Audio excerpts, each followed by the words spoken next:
to the listening needs of you as a leader.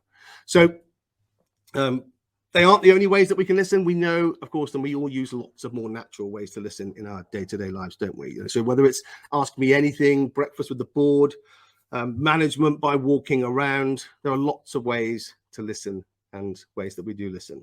But they too have their limitations.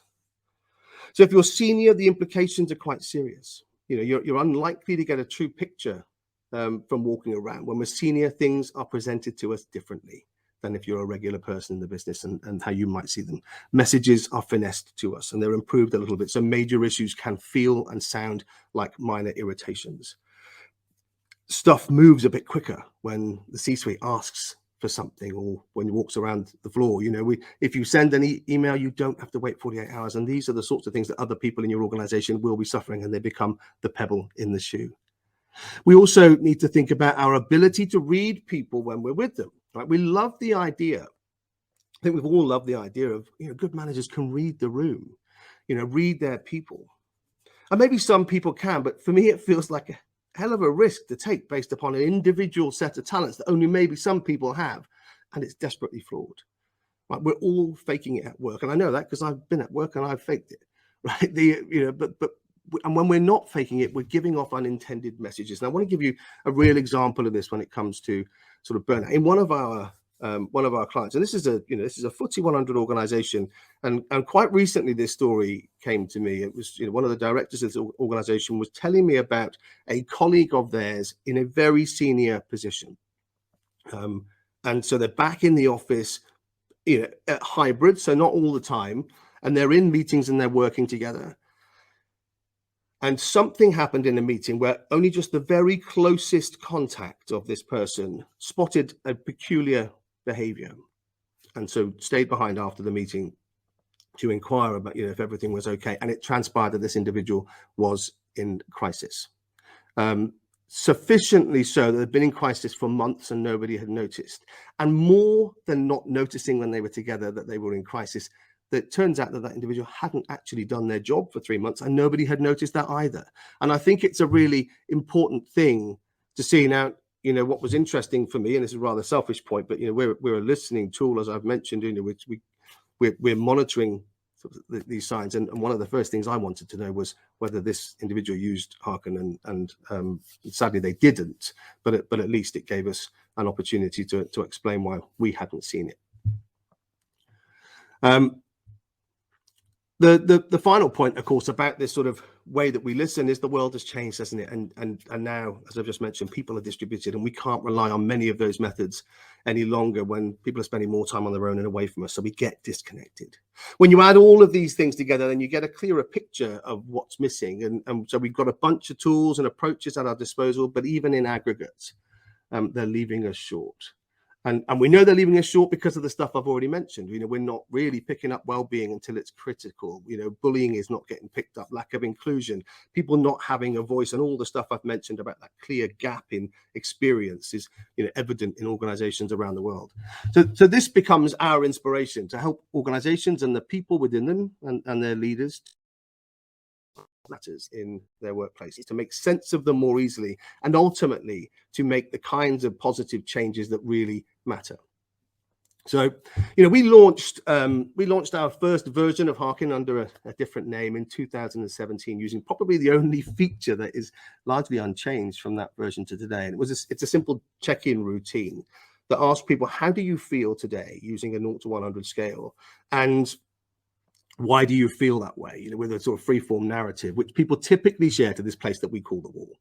Now, we've learned a great deal over the years, and our product has evolved dramatically. And I want to share some of the lessons about, that we've learned about key to hearing more of what matters in your workplace.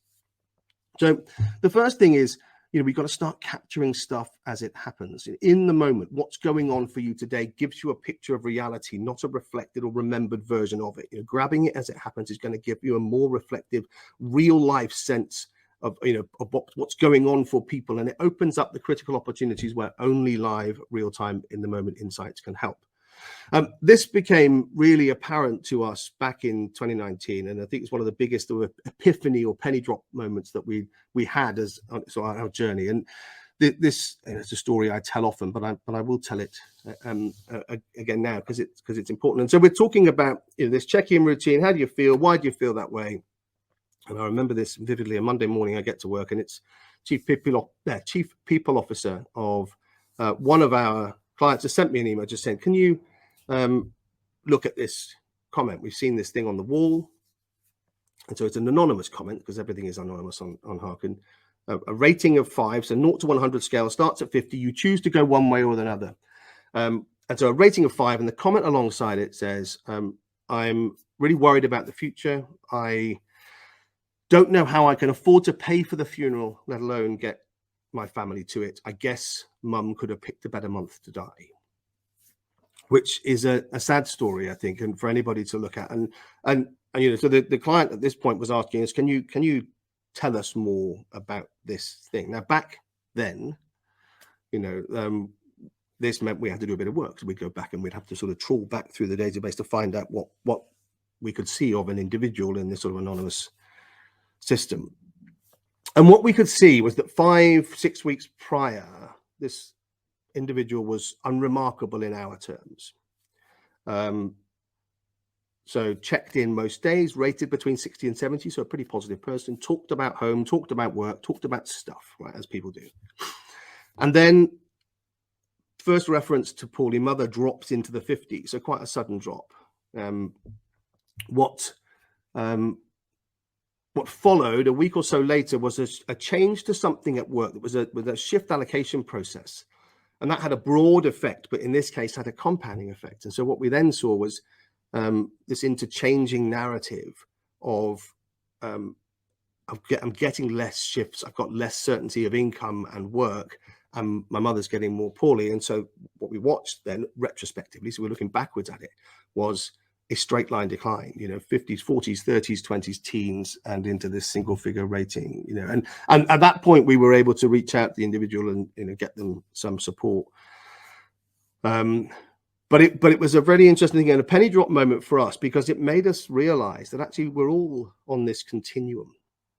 We're all up and down all the time, and actually that's the key thing is we're trying to stop people drifting too early. So that led ultimately, that particular incident led to us developing a series of algorithms that monitor each and every check-in on Harkn now. We didn't do that right away. It took a couple of years for us to finish this work, but we launched it in the beginning of 2021. But basically, every check-in, the system is looking at this, for that user, is this normal? Is there something out of the ordinary that might be a cause for concern? And I'm pleased to say that in that particular incident today, we would have picked it up inside the first 2 weeks and made it easier to reach out and to perhaps help that individual going through the difficult stuff in the first place. The second thing we can do around the lesson is about making it safe. One of the most common questions we're asked when we start with a new organization, and the biggest reason for anybody being sort of reluctant or cautious about using their account with Harkn inside their company, is it anonymous? Is it safe? This whole thing about people being afraid to share their honestly held views at work is really interesting. And the reason for that, of course, is it's not safe. We've all worked for awful human beings. Maybe we've been them as bosses in our past, but I think we need to really focus on this idea of the conditions in which honesty can exist. And